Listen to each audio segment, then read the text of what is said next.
Welcome to HFY Beyond Terra, where humanity doesn't just survive, it becomes the galaxy's biggest surprise. Subscribe, and let's go beyond Terra.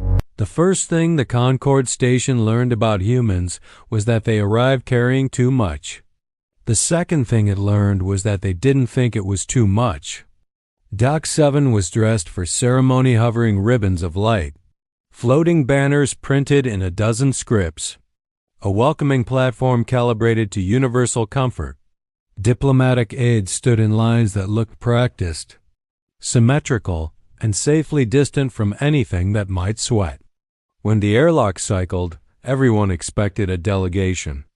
What stepped out was one human male, early 20s, sun-browned, all elbows and easy confidence. He dragged a battered cargo crate like it had personally insulted him, the metal scraping loud enough to make several delegates twitch their sensory frills. A backpack was strapped to his shoulders, bulging like it contained either survival gear or a small planet. He paused at the edge of the ramp, squinted into the docking bay, and said, to no one in particular, "Right, that's a lot of roof." The station announcer began the formal greeting, but it had to compete with the human's whistle-off key, cheerful, stubbornly human as he hauled the crate forward. A Kilari ambassador fluttered its membrane wings, translator humming. "Welcome, honored representative of Earth. You may set your belongings on the Na."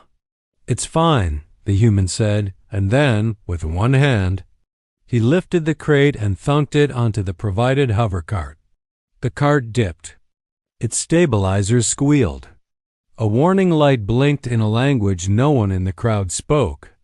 The human patted the crate affectionately like it was a loyal dog. "Good on ya." The ambassador's frills tightened. "Human Jack Callahan?" "That's me." He offered a hand. The Kilari did not have hands.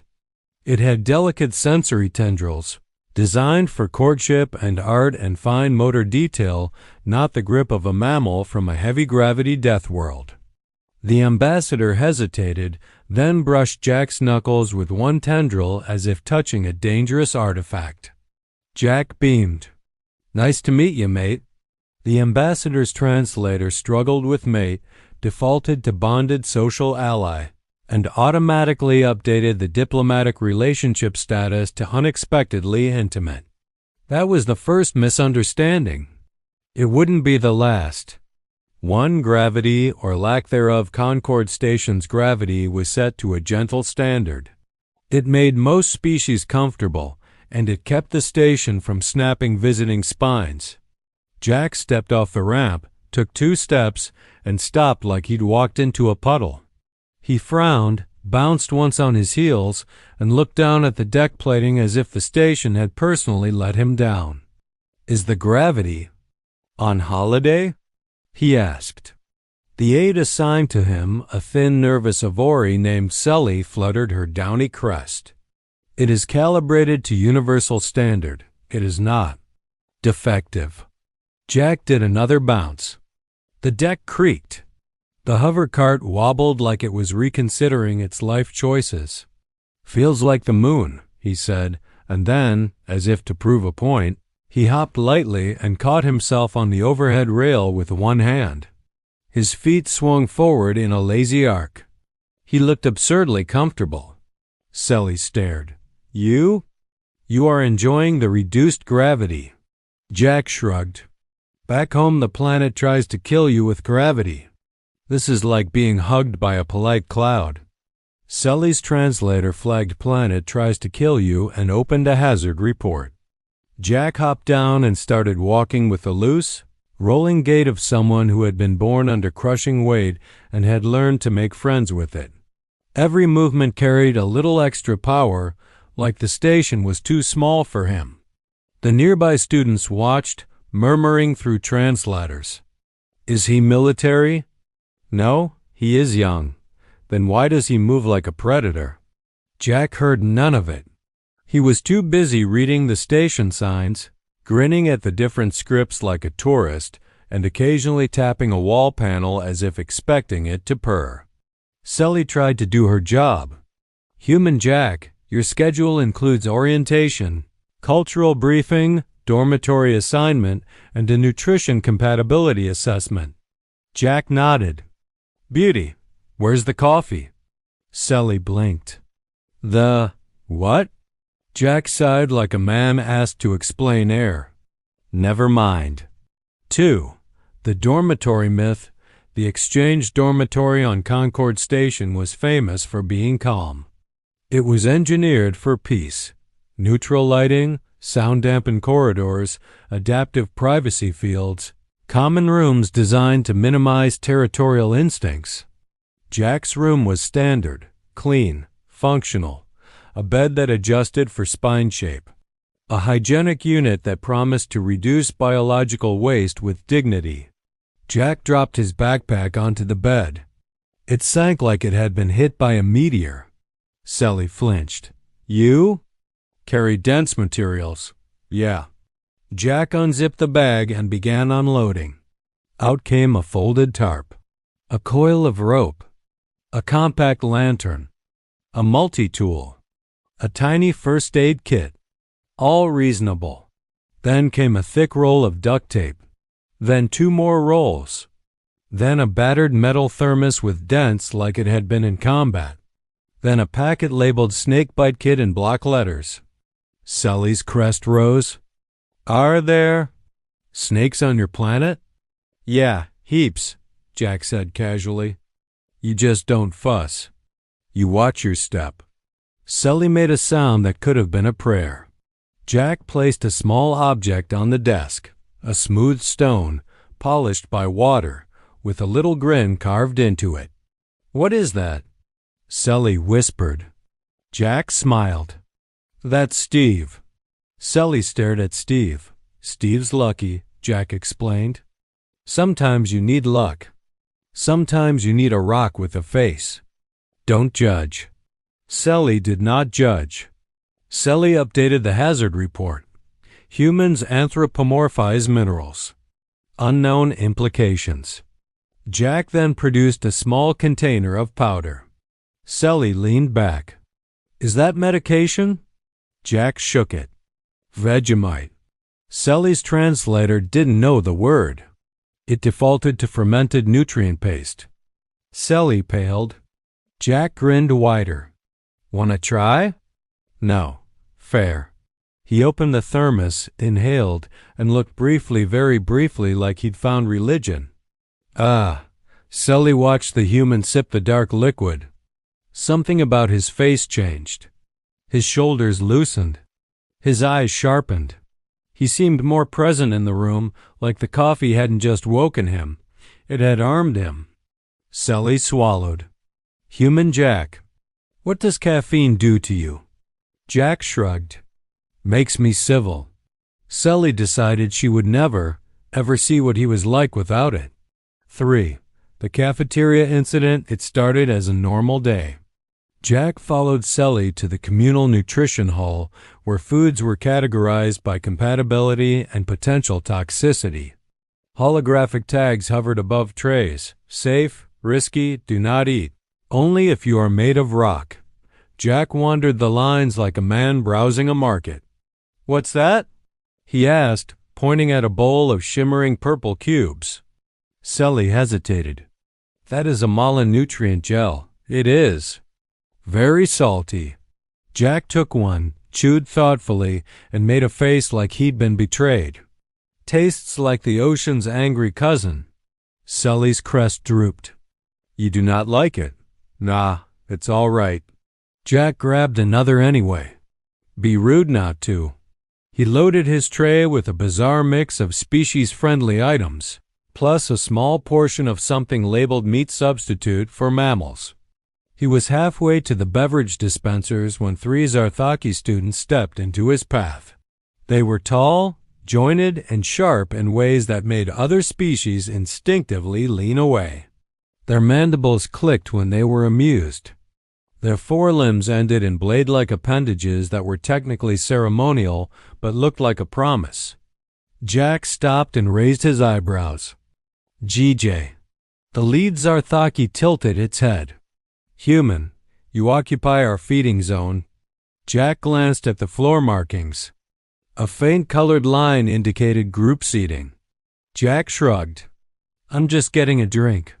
Your species is new, the Zarthaki said. You do not know the rules.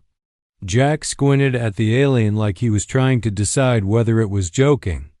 Mate, the rule is, you want a drink, you line up. The Zarthaki's mandibles flared.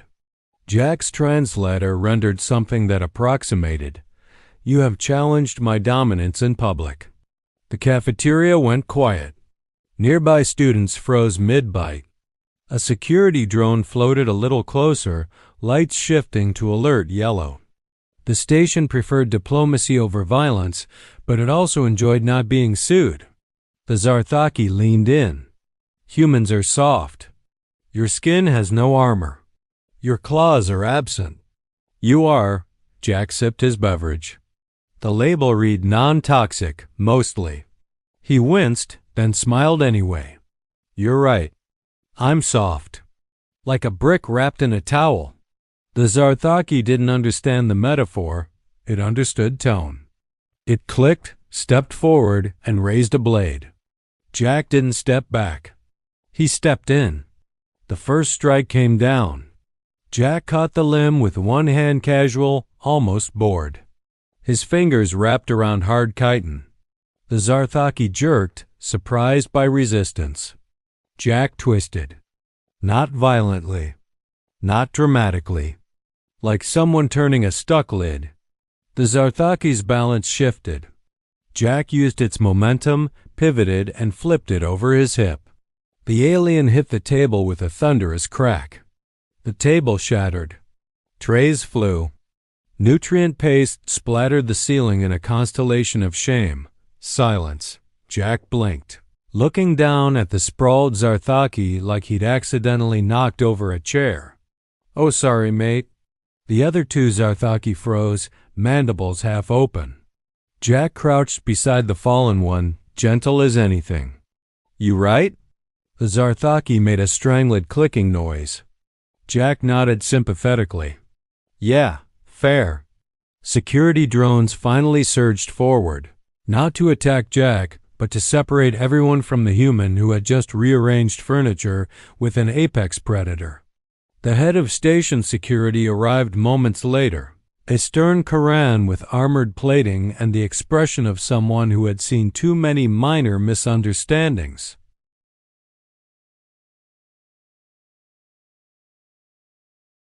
Become major lawsuits. Human Jack Callahan, the Quran said, you are to come with us. Jack stood, picked up his tray, and sighed. Can I at least finish my drink? It's not great, but I paid for it.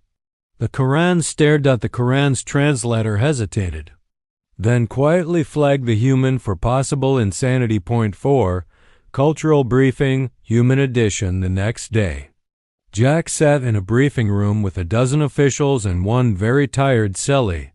A holographic chart hovered above the table. Human behavioral notes updated. Kelari ambassador, still slightly traumatized from the handshake, cleared its throat sacs. Human Jack, it is necessary to address yesterday's physical altercation. Jack rubbed the back of his neck. Yeah, sorry about the table.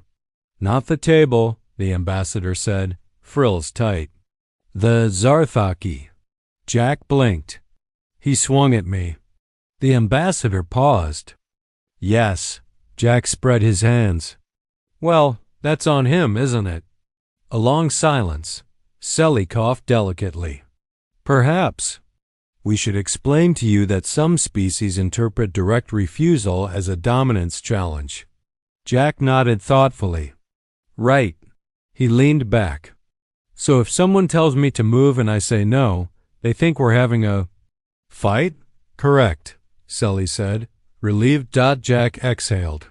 That's exhausting. He pointed at the chart. Can we just agree the rule is, don't hit people?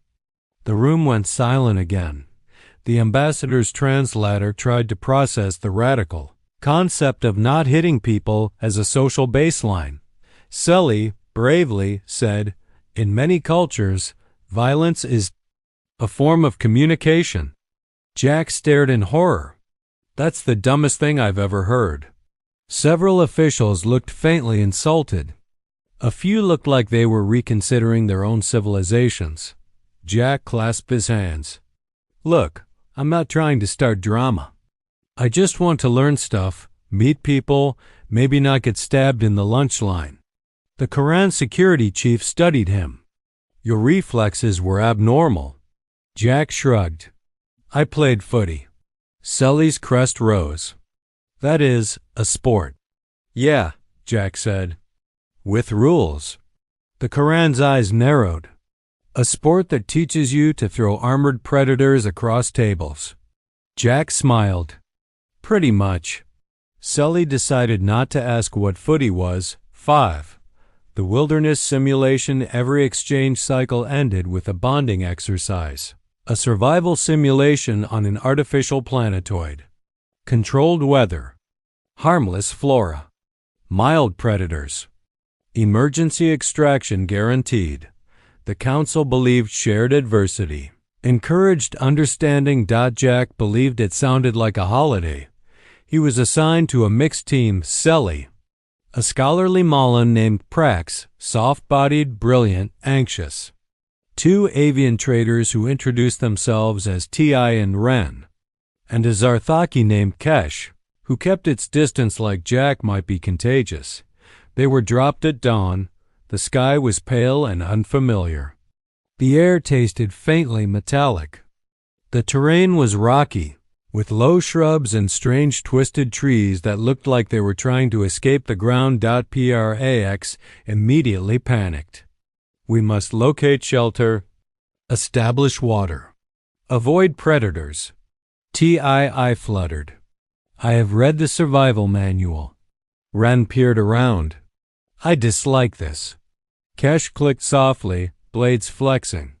If predators approach, I will kill. Jack looked around, breathed in, and grinned. Smells like Outback after rain. Everyone stared. Sully's translator whispered, He is pleased. Jack walked to a shrub, snapped a branch, and examined the fibers.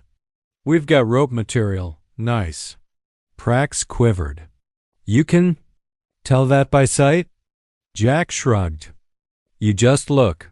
He moved with casual confidence, collecting materials, setting a perimeter, and talking the whole time like he was narrating a camping trip to invisible friends. Right. We'll do a shelter here. Wind comes from that direction. Fire pit there.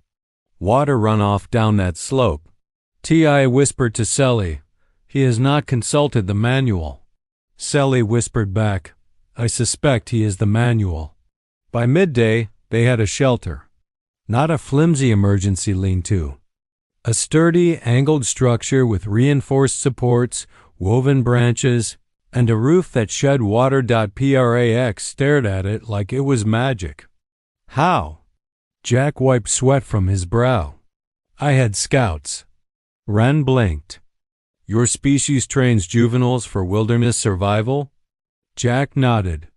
And we complained the whole time. That night, as the campfire crackled, the others huddled close. The firelight made Jack's face look older, carved by heat and laughter. He passed around heated nutrient packs and told stories about Earth, about oceans that tried to drown you, deserts that tried to bake you, animals that looked harmless until they weren't. Kesh listened in silence. Sully asked carefully, Human Jack, on Earth, are there predators like the one in the simulation? Jack snorted. Mate, that thing's a kitten. Then something screamed in the darkness. A 6-limbed predator burst from the shrub's muscle, teeth, speed. It lunged toward Prax. Prax froze, paralyzed by instinct. Kesh raised its blades, but the predator was too fast. Jack moved. He didn't shout. He didn't hesitate. He grabbed the closest object, a rock, and threw it with terrifying precision. The rock struck the predator's head. The creature collapsed mid-lunge like its strings had been. Cut. Silence. Smoke drifted from the fire. Prax slowly exhaled, trembling. You killed it. Jack walked over, nudged it with his boot, and frowned. Didn't mean to kill it. Everyone stared at him. Jack looked up, sheepish. I thought it'd run off. Sully's crest trembled. You intended to discourage it. Yeah, Jack said, as if that made perfect sense. Like give it a headache. Kesh clicked softly, a sound that might have been reverence. Your world made you. Jack shrugged. Yeah, it's a bit rude, but you get used to it. By morning, the team followed Jack without question. The observers ended the simulation early. In the council's report, the reason was phrased delicately. Human subject displayed excessive competency, destabilizing intended cooperative learning outcomes. 6. The pirate alarm. 2 cycles later, the farewell ceremony began. The station was decorated again. Speeches were prepared. Cameras hovered for official recordings. Jack stood with his group, Sully, Prax, T.I. Ren, even Kesh looking mostly bored and slightly hungry. Then the alarms wailed. Red lights STROBED. A harsh voice cut through the station's audio. Breach in outer ring, multiple hostile contacts. Pirates, a mercenary species infamous for boarding actions. They moved fast, hit hard, and took what they wanted. Their drones swarmed corridors. Their shock troops flooded airlocks. Panic spread like fire. Officials shouted evacuation routes. Students ran. Security teams mobilized, but the pirates had already disabled key doors and cut sections of the station into traps. Jack watched the chaos unfold, expression flat. Sully grabbed his sleeve. Human Jack evacuation zone. Now, Jack glanced at the holomap. The recommended route passed through a corridor flashing contested. He grimaced. Nah, Sully's crest rose. What do you mean, nah? I mean, that's where the bad guys are. Yes, Sully squeaked. That is why we must flee quickly. Jack sighed. You don't flee into them. He looked around. A security baton lay on the floor, dropped by a fleeing guard. Jack picked it up, tested the weight, and nodded. Then he picked up another. Sully's voice went thin. Human Jack. What are you doing? Jack smiled, small, calm, wrong for the situation, fixing it. He ran. In reduced gravity.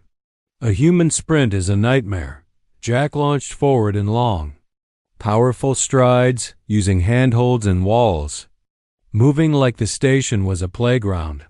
Sully tried to follow, wings beating in panic. But she was left behind as Jack vanished into smoke. A pirate drone appeared first, sleek, armed, scanning. Jack threw the baton. The baton spun end over end and hit the drone dead center. The drone shattered, sparking against the wall. Jack didn't slow down. He grabbed the broken drone's casing, flung it at a second drone, and used the distraction to duck under a burst of energy fire. He reached a contested corridor where pirates were herding civilians into a holding area. The pirates were large, plated, confident. They saw the human. They laughed. One of them raised a weapon. Small mammal. Jack hit him with a flying shoulder tackle that would have made Earth sports commentators weep with pride. The pirate slammed into the bulkhead and dropped the weapon. Jack snatched it mid-air.